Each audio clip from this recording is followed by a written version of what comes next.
Rhea Ripley signed the contract. Seth Rollins had a few words for Punk and Roman Reigns, and John Cena went full beast mode. Let's get into Raw.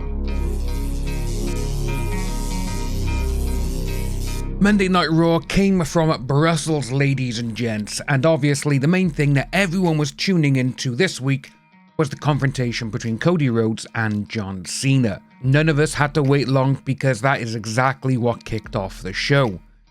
John Cena came out and he just went full savage. John Cena being a heel is something special. We have been waiting nigh on 20 odd years for this moment to happen, and I absolutely am just here for it, and I love it. Cena started to cut a promo that in my books has to go down in the books of one of the greatest ever. He called himself a victim of a 25-year abusive relationship. He called the audience out for bullying him, and obviously the crowd just started raining down the boos of F you Cena. Was absolutely amazing, and it was actually hysterical to see how John Cena reacted to it, because this guy is playing 100% the biggest heel that we're ever going to see. That's what I feel is going to happen. He then did something I didn't expect. He tore the kayfabe curtain right down. He came straight out and said he's not a babyface, he's not a heel, and that everyone has always hated him, and he blames the crowd on always taking him for granted. One of the things that Cena actually did, he brought up the "you can't see me" joke, where everyone's like, oh, I can't see Cena, where is he? And he ripped that. He goes, I have been the victim of this for 20 years. You have bullied me with it. It was absolutely hilarious. And to be honest with you, it's kind of like it's true. You know, when you think about everything that he has gone through, the amount of boos, the amount of slogans just on the cards, like hell. At Raw last night, there was one, Die Cena Die, which is like, what the hell? If you remember back at ECW One Night Stand, when Cena versed Rob Van Dam, the sign said, if Cena wins, we riot. It's that sort of thing, and it's that sort of crowd now all over the world, and it's absolutely amazing. The entire promo, as I said, was one of the greatest. Cena ripped everyone, and even singled out a single kid in the audience who was just gobsmacked and looked like he was about to burst into tears. It shouldn't have been funny, but it was. After about 20 to 20 odd minutes of Cena just literally dressing down the crowd, screaming, chanting, and saying everything that what is wrong is all the people's fault, Cody Rhodes' music hit, and obviously out came the American Nightmare. After a couple of, posing with the crowd, doing his music entrance, he just got in the ring, grabbed the mic, and he just went to town on Cena, which was actually really nice to see. He just looked at Cena and he was like, what is this? This is not the John Cena that I want to face at Mania. Which is actually a really good, not truth, but it's basically saying you're nothing but a whiny bitch, and that's exactly what Rhodes called Cena. And Cena didn't even get a word in. Rhodes was just there telling him everything, what is this? I don't want this John Cena at Mania. I want the John Cena that I grew up with, that I idolized. I don't want this whiny bitch. With that, Cody Rhodes just dropped the mic and left. As he was walking down the ramp to go on out, Cena just was in the ring with a rejected look on his face, and it was priceless. But it was really, really fun to see.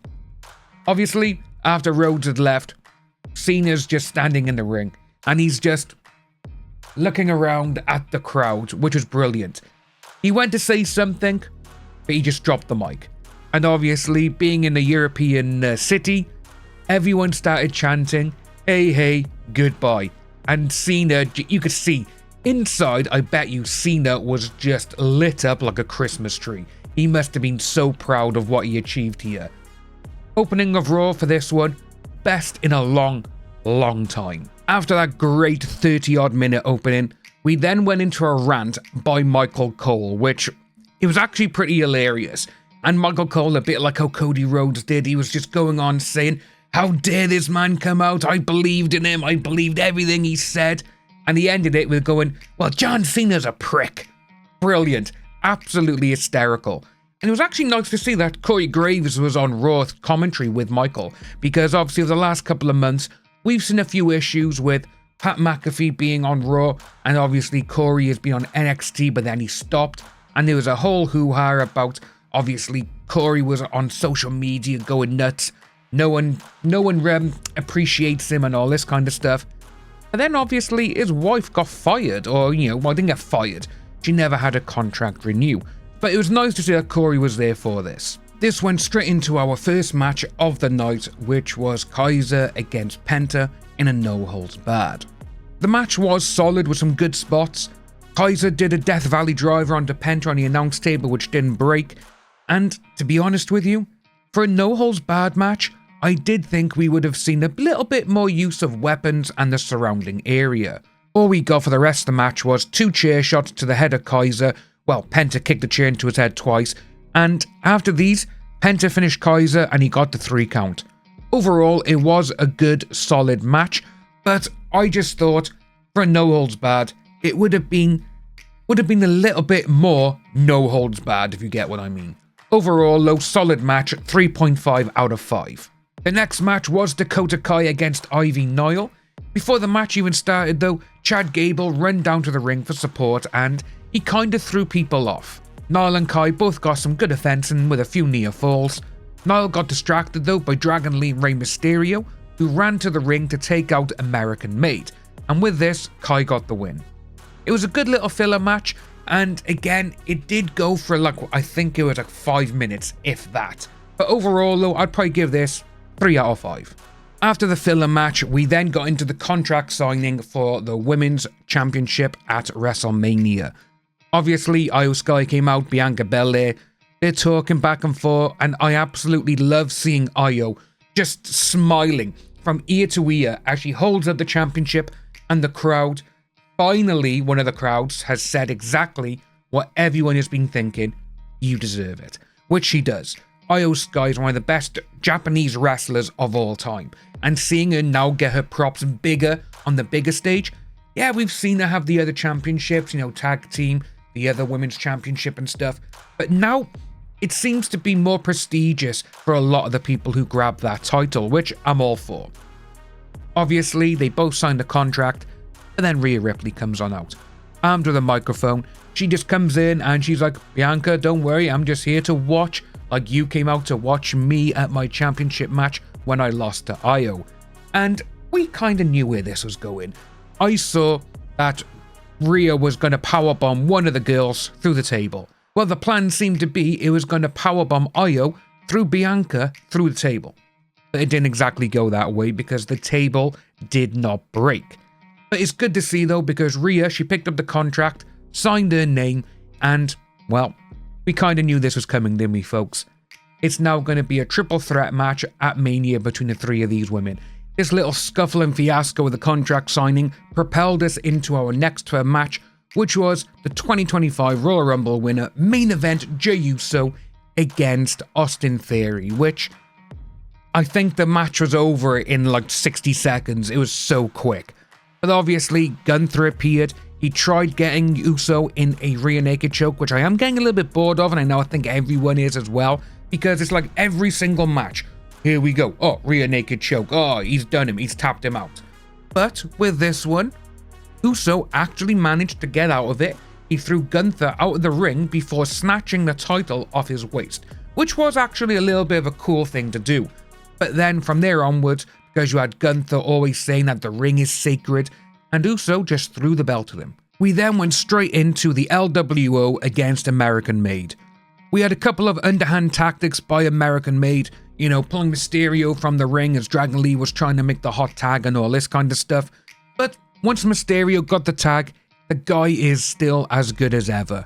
He was flying around the ring, pulling off the flips and spins, as Dragon Lee even pulled off a running, jumping Hurricane Rana over the ropes, which every time I see Dragon Lee do this, I'm just cringing like something's gonna happen, but it doesn't. And it's absolutely amazing to see that with this, again, it was another quick match with the LWO getting the win. But obviously, we then had the brand new masked American-made luchador appear, and he took out both Dragon Lee and Rey Mysterio with a couple of really good moves.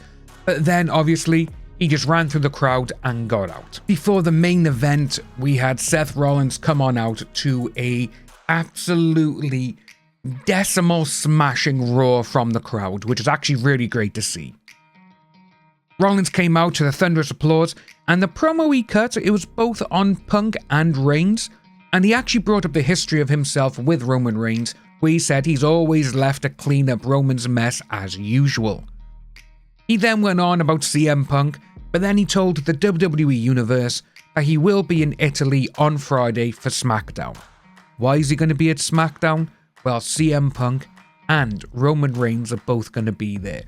Is this going to be the start of the storytelling going into Mania for these three? I can kind of see it working, but I don't know if I think I would enjoy that match as much as Punk versus Rhodes. That's just me. But I can see it coming out and being a pretty spectacular setup, because these three are just, at the moment in time, they are the best of the best for storytelling and for promos. These three are just absolutely incredible. And when you actually throw in the mix of Paul Heyman, the wise man, who is the greatest storyteller in all of wrestling ever, it's going to be something pretty special. I can see that happening. Our main event of the evening was Intercontinental Champion Braun Breaker against Judgment Day's Finn Balor. Started out as we know it would. It was a bit of power from Breaker and good technical skills from Balor. After a bit of back and forth though between the two, Carlito and Dirty Dom obviously came out to the ring to take advantage of the situation and try to get Braun Breaker's attention. We had two near falls by Balor, where Breaker started running the ropes at breakneck speed and he took out Balor with a flying clothesline, which, if that was someone like Rey Mysterio, or even if we had good old Dolph Ziggler back, he would have probably done like 3 to 4 flips. It was that powerful and that fast. After that though, Balor rolled out of the ring, but Breaker took him out himself and Balor with a flying clothesline over the announce table, which was pretty cool and pretty spectacular to see. But once they're back in the ring though, Balor knocked Breaker down and went for the coup de grace, but Breaker jumped up. But then through the match, we did have Balor asking why Dom and Carlito were there. And you had Finn go up to the top rope, going for the coup de grace again. But for some unknown reason, Dom got in the way and, well, it kind of got the ropes. And obviously Balor went onto the turnbuckle and you could see he's just looking at Dom like, I'm going to kill you. But with this though, again, Dom interfered and Balor actually lost the match. But as the match ended though, obviously Dom and Carlito jumped in the ring and they started beating the Breaker. That was until Penta appeared and he cleared the ring.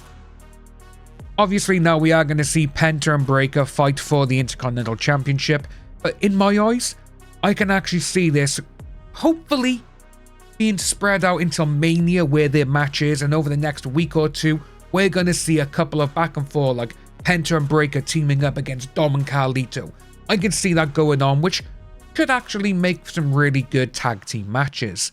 But overall though, I actually give this match a 4.2 out of 5 because it was that good.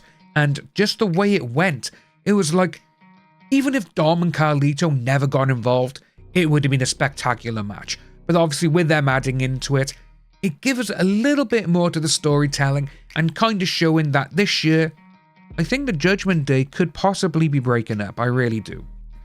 But overall though, the actual show was spectacular. I really enjoyed it. Obviously the main part of it was the first 30 odd minutes of John Cena just lashing out, which everyone tuned in for that and nothing else, you could tell. I think that's why it went a little bit longer than normal as well, because, well, it's John Cena turning heel.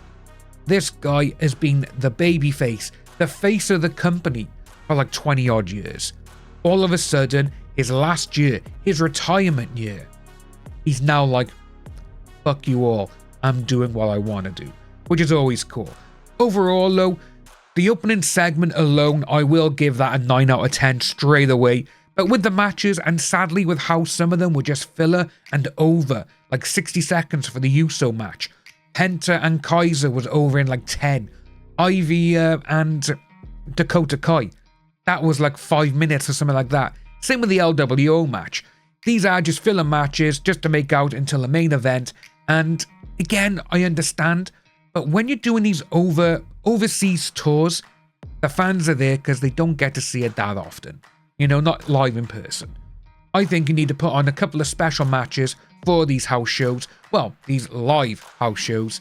And I think that the matches could actually build up not the rapport with the crowd, but the crowd will be like, oh, I'm coming back for this, so they come back again. You know, repeat business, basically. But overall, though, I give the show 8.6 out of 10 count. Until next week, guys, because again, Friday we are in Italy, and next week, Monday and Friday, we are here in the UK, Glasgow and London. Until then, guys, like and subscribe, and I'll see you soon.